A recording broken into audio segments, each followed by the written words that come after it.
A Bíblia em um ano. Uma experiência de encontro com Jesus Cristo, a Palavra de Deus.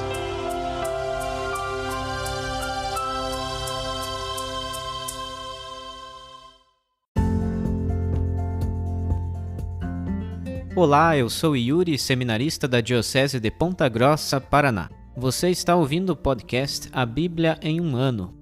Usando um plano de leitura cronológico, vamos ler a Bíblia inteira em 365 dias, descobrindo como a história da salvação se desdobra e se atualiza em nossas próprias vidas e na vida da Igreja.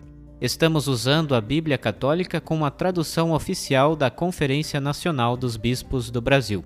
Você pode baixar o plano de leitura completo por meio de um link que você encontra na página do Instagram abiblia.emumano ou no facebook.com/seminariopg.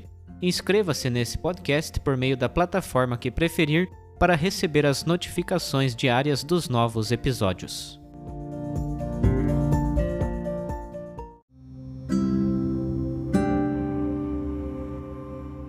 Olá, eu sou o Padre Joel Nalepa, da Diocese de Ponta Grossa, no Paraná. Antes de iniciarmos a leitura e a escuta dos textos bíblicos propostos para hoje, vamos pedir que o Espírito Santo ilumine nossa mente e nosso coração para que a Palavra de Deus frutifique em nossas vidas. Em nome do Pai, do Filho e do Espírito Santo. Amém. Vindo Espírito Santo, enchei os corações dos vossos fiéis e acendei neles o fogo do vosso amor. Enviai o vosso Espírito, e tudo será criado, e renovareis a face da terra. Oremos. Ó Deus, que instruístes os corações dos vossos fiéis com a luz do Espírito Santo, fazei que apreciemos retamente todas as coisas, segundo o mesmo Espírito, e gozemos sempre de sua consolação. Por Cristo nosso Senhor. Amém.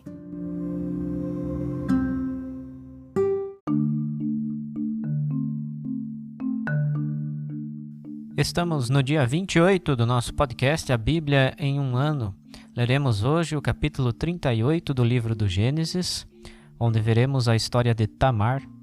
Também leremos do livro de Jó, os capítulos 29 e 30, onde veremos a primeira parte de um monólogo final de Jó. E ainda, por fim, leremos o capítulo 2 do Cântico dos Cânticos. Gênesis capítulo 38. Por esse tempo, Judá desceu de onde estavam seus irmãos e estabeleceu-se junto a um homem de Odolam, de nome Ira.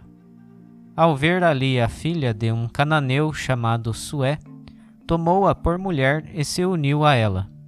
Ela ficou grávida e deu à luz um filho, e ele lhe chamou Ela ficou grávida novamente e deu à luz outro filho, e ela lhe chamou Onã.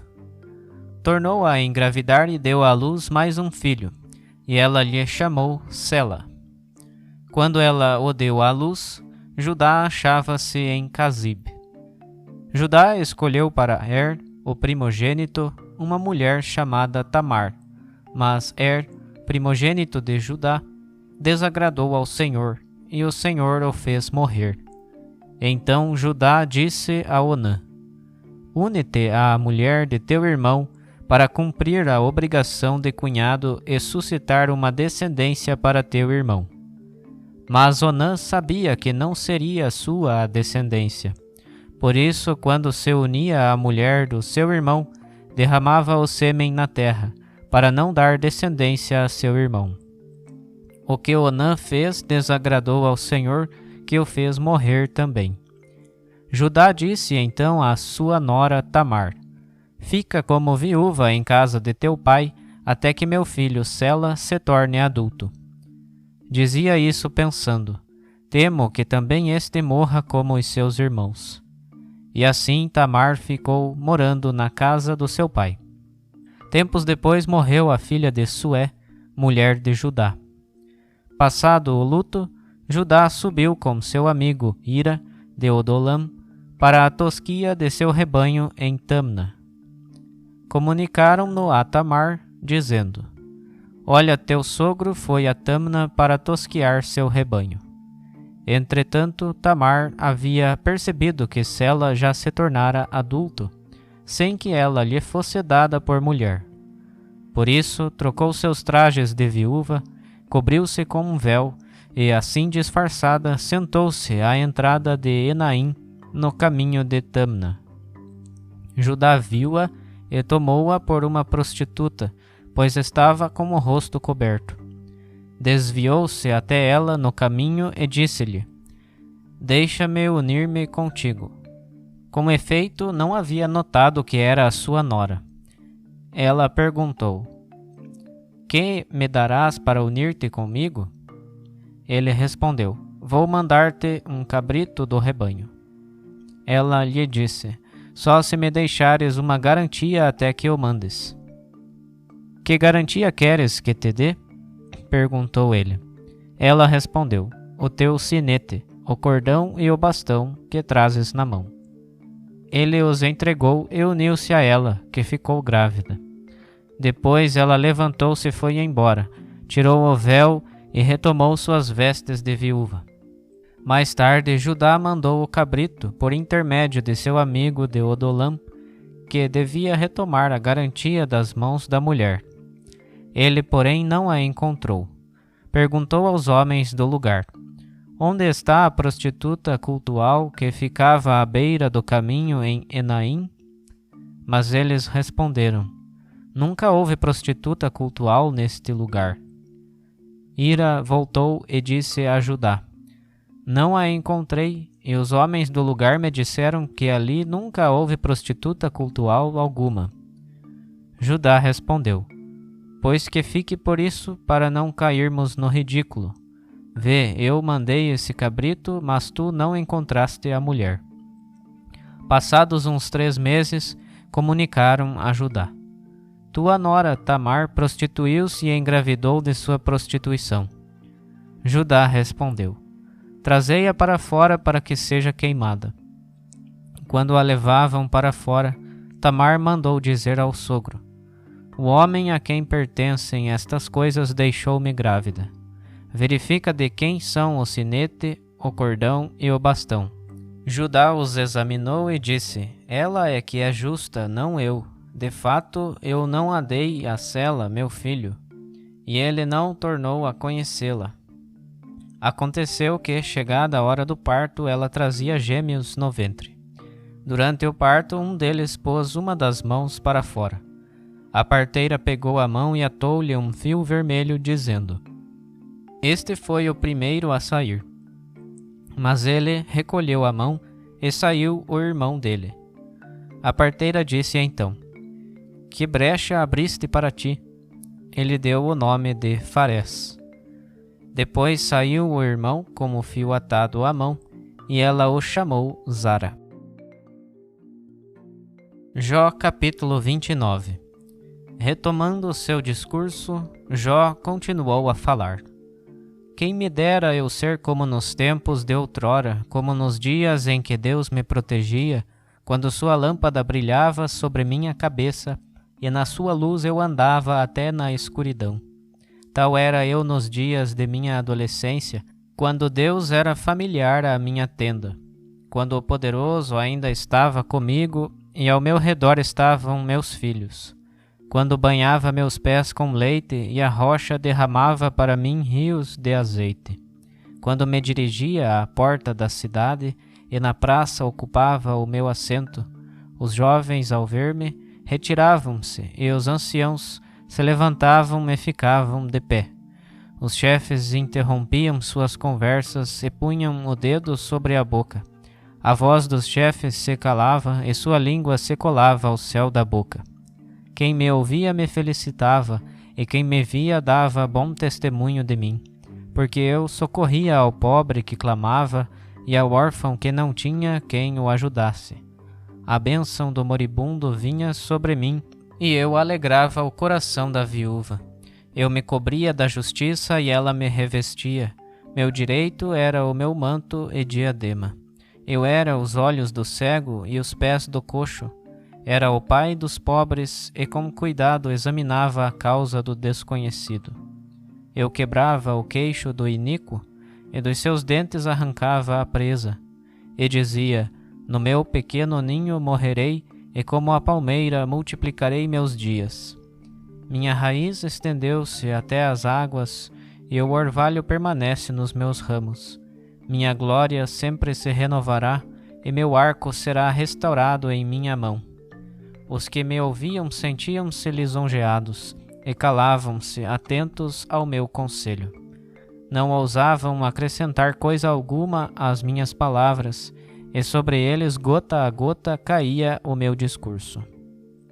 Esperavam-me como se espera a chuva, e abriam a boca como para a chuva tardia. Quando eu sorria para eles, quase não acreditavam, e a luz do meu rosto não caía por terra. Quando queria visitá-los, sentava-me por primeiro, acampando como rei, como um exército ao redor, eu reconfortava os aflitos. Capítulo 30. Mas agora zombam de mim os mais jovens do que eu, cujos pais eu não teria contado entre os cães do meu rebanho. Sua força de trabalho não tinha valor algum para mim, e sua força juvenil perecera inteiramente. Consumidos pela miséria e fome, eles roíam o que encontrassem na solidão. No período noturno tornavam-se um turbilhão devastador. Mastigavam ervas e brotos das árvores, e as raízes do mato eram seu alimento. Eram expulsos do convívio humano, e gritava-se contra eles como se fossem ladrões. Habitavam às margens das torrentes, nas cavernas da terra e nos rochedos. Bramiam entre os arbustos e amontoavam-se sob os espinheiros. Filhos de insensatos e de infames, totalmente escorraçados da terra. Agora, porém, tornei-me sua canção de desprezo, motivo de piada para eles. Abominam-me e fogem para longe de mim, e não receiam cuspir-me no rosto.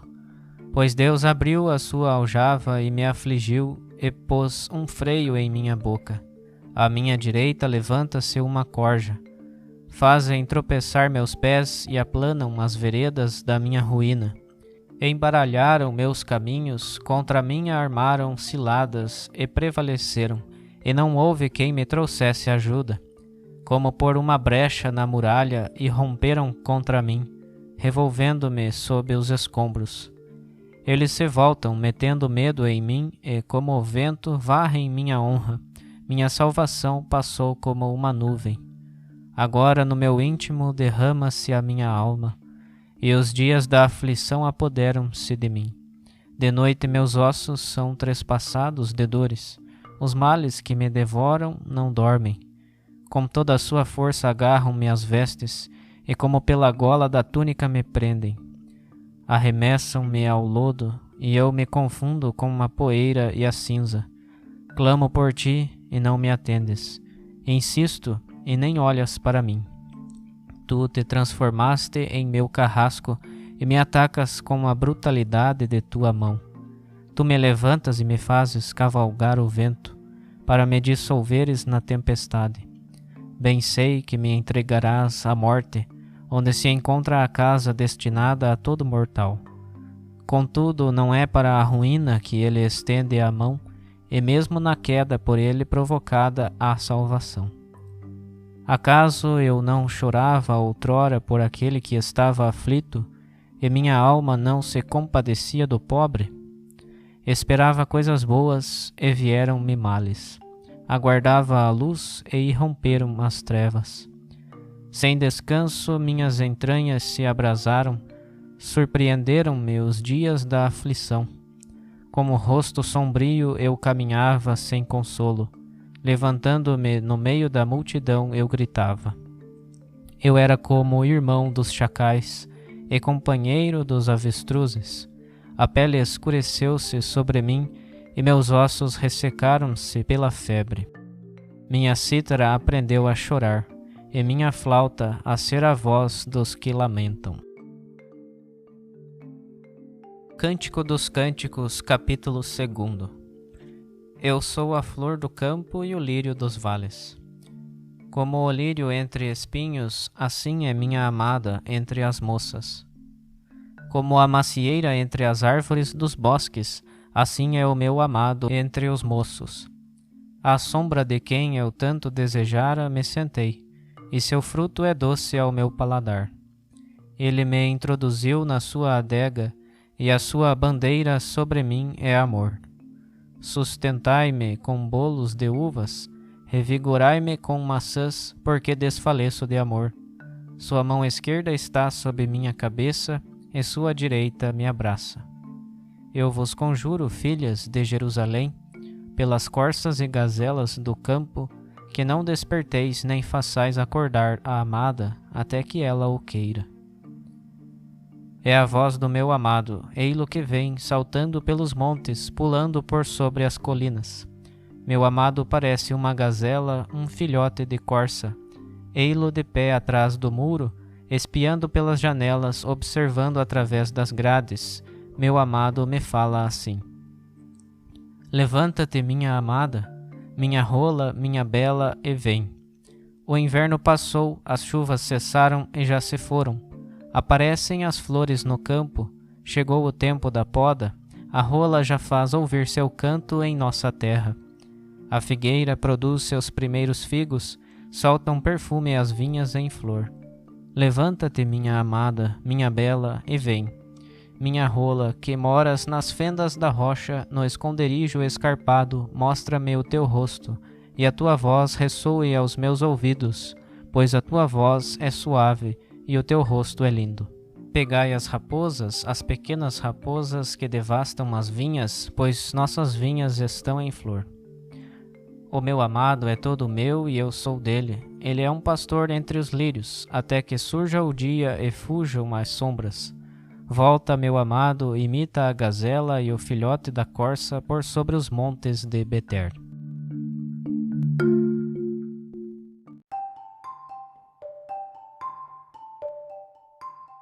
Olá, eu sou o Padre Tiago, padre diocesano da Diocese de Ponta Grossa, no Paraná. O capítulo 38 do livro do Gênesis abre um parênteses na história de José e nos faz olhar um pouco para Judá e também aos seus filhos, a sua descendência. E deste episódio que acabamos de ouvir, eu coloco em evidência duas atitudes. A atitude de um dos filhos de Judá, o seu filho Onã, e depois a atitude do próprio Judá. Judá teve 3 filhos. O filho mais velho estava prometido a uma mulher chamada Tamar, mas ele morre. Simplesmente diz que ele desagradou o Senhor e morreu. Não sabemos o que ele fez. E conforme um costume da época, o seu irmão deveria assumir a esposa do seu irmão falecido para dar-lhe descendência.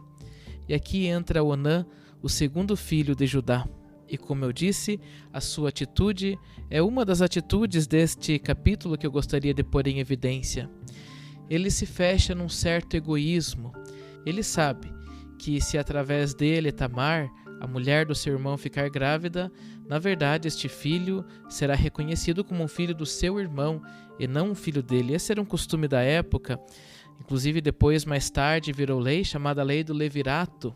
Levir é cunhado em latim, de onde vem o nome desta lei, a lei do levirato, onde sempre o irmão assume a viúva se esta ficou viúva sem ter filhos. E como eu dizia, a atitude de Onã foi uma atitude egoísta, porque diz o versículo 9 que ele derramava o sêmen na terra para não dar descendência ao seu irmão. Ele se fechou em si mesmo e assumiu essa atitude egoísta. E depois vemos no versículo 10 que esta forma de proceder desagradou ao Senhor, que o fez morrer também. E agora Judá só tinha mais um filho, dos 3, 2 haviam morrido, e claro, Tamar ficara viúva, e para cumprir esse costume ela deveria ser dada ao seu terceiro filho, Sela, mas este ainda não era adulto. Então Judá faz um trato com ela para ela ficar na casa do seu pai Jacó, até que Sela se tornasse adulto. Porém, Judá não cumpre com a sua palavra, e ela, como uma forma de conseguir uma descendência para si, se disfarça de prostituta e acaba engravidando do seu próprio sogro. E claro que Judá, quando descobre que ela está grávida, quer penalizá-la. Porém, acaba descobrindo que Tamar é a mulher com quem ele esteve e que estava disfarçada de prostituta. Logo, o filho de Tamar, na verdade são gêmeos, são filhos do próprio Judá, são filhos do próprio sogro. Mas aqui vem a atitude de Judá. quando ele descobre a verdade, ele mesmo assume o erro. Assume o erro por não ter lhe dado seu filho celo, ou seja, por não ter cumprido a sua palavra, e retira a pena a qual ela estava condenada. E este parênteses que encontramos dentro da história de José, para falar de Judá, de sua nora Tamar, dos seus filhos, é uma história cujos fatos falam por si mesmos, mas mesmo assim, estas duas atitudes que eu destaquei dizem muito hoje para a nossa vida, mesmo se vivemos numa cultura diferente, num tempo diferente. Também nós, ao olharmos para Onã, que se fechou à vida, que não quis dar uma descendência ao seu irmão, que viveu de forma egoísta, isto fala muito a nós, porque nós também muitas vezes deixamos de dar algo de nosso para alguém que precisa, tornando-nos assim egoístas. E depois temos a atitude positiva de Judá, que soube reconhecer o seu erro e assim não se demonstrou orgulhoso, mas humilde. Que Deus hoje possa nos ajudar a retirar da nossa vida todo egoísmo, todo fechamento, e que Deus também possa ajudar-nos a termos mais humildade em nossa vida, no nosso jeito de viver, em nosso proceder, para que assim sempre que errarmos, possamos assumir os nossos erros. E assim, numa vida com menos egoísmo e mais humildade, vamos poder ouvir sempre a voz do nosso amado Jesus Cristo, conforme o livro do Cântico dos Cânticos, onde ele diz a nós, sua igreja, sua esposa: levanta-te, minha amada, minha rola, minha bela, e vem.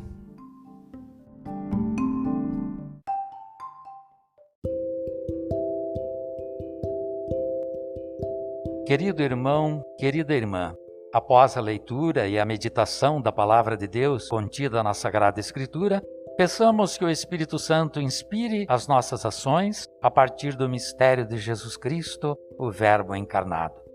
Oremos. Ó Deus, concedei ao vosso povo alimentar-se cada vez mais da vossa palavra e nela encontrar a fonte da vida. Por nosso Senhor Jesus Cristo, vosso Filho, na unidade do Espírito Santo. Amém. Quem vos fala é Dom Sérgio Arthur, bispo da Diocese de Ponta Grossa, no Paraná. Desça sobre vós a bênção de Deus Todo-Poderoso, Pai e Filho e Espírito Santo. Amém.